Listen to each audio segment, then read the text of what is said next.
Yung sinasabi nyo rin kanina, posible na yung talagang filing ng impeachment case against VP Sara, pero nangangalap na rin po kayo ngayon ng mga ebidensya dito sa flood control scandal.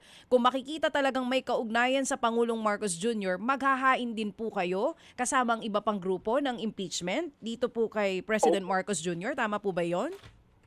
Open po tayo sa ganoong posibilidad kasi nakita natin maraming undersecretary at cabinet secretary mismo ay tila isinangkot ng mga resource persons, mga sinasabing may kinalaman din dito sa flood control, mga malalapit sa presidente sa palasyo at tumanggap rin si President Marcos ng campaign donations from contractors. So pinag-aaralan natin lahat ng available na datos at umaasa tayo na magkakaroon pa ng mga future whistleblowers, may mga lalabas pang ebidensya, basta tuloy-tuloy na mapalawak at mapalalim ang investigasyon. Kaya yun nga ang panawagan natin sa ombudsman at iba pang ahensya.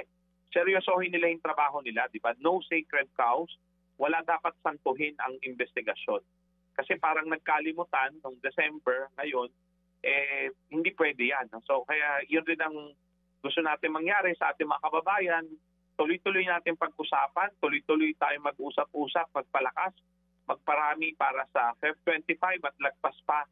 Siguradong ipapangalampag natin ito na wakasan na ang sistema ng mga corrupt na political dynasty. Oo. Prof. David, saan yung magiging venue natin since anniversary yan ng EDSA? Sa EDSA po ba yan or sa Luneta? Sa ngayon, wala pang definite na napag-uusapan pero malaki ang posibilidad na may program sa EDSA, most probably. Pero siguro open din sa possibility na kung sa Metro Manila, pwede kasi ang mangyari, di ba? Pwedeng umaga may pagtitipon din sa Luneta kasi hindi naman lahat nakakapunta sa EDSA, pero magsasama-sama sa hapon sa EDSA. Yun yung isang possibility. Pero ang isa ring tiyak, yung pong mga nasa iba-ibang probinsya na hindi naman makakapunta talaga sa Metro Manila, talagang nagpapalakas din po ang iba't ibang mga anti-corruption groups. We are in coordination with them sa iba-ibang lugar para magkaroon din ng mga major protests or rallies sa iba-ibang lugar sa Pilipinas sa araw na yon. So magiging pambansang araw ng protesta laban sa korupsyon ulit itong 40th anniversary ng EDSA People Power 1 sa February 25. Mga kapatid, brothers and sisters, saan ka pa? Dito na tayo sa totoo.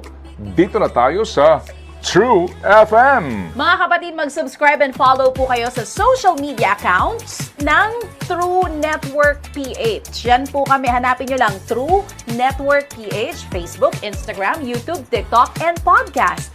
Mapa Apple or Spotify man yan, mahahanap nyo kami. Lahat ng mga napapanood at napapakinggan nyo po sa programa, nasa social media accounts namin yan. So, paano mga kapatid? See you sa social media!